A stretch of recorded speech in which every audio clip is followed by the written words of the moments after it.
అతని ఆర్మీ సెంటర్లో పోయినప్పుడే అతను ఎందుకు దేశం గురించే పోరాడాలి, నేను దేశం సైనికుడే కావాలని ఆ ఉత్సాహంతోనే పోయినాడు సార్.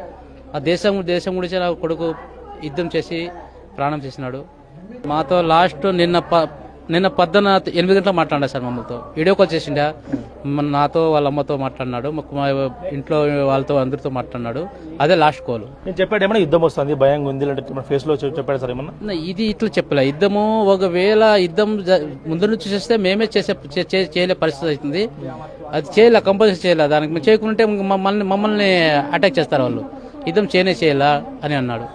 ఇది దేశం గురించి పోరాటం కాబట్టి దీనికి వెనకాలకూడదు. ఎందుకంటే మేము ఆర్మీ సెంటర్లో మేము ఈ నాసిక్ ట్రైనింగ్ అయినప్పుడు మేము దేశం పైన మేము ప్రమాణం చేసినాం కాబట్టి ఆ విధంగా మేము దేశం గురించి మేము పోరాడాలా కంపల్సరీ అని మమ్మల్తో అంటూ ఉంటాడు.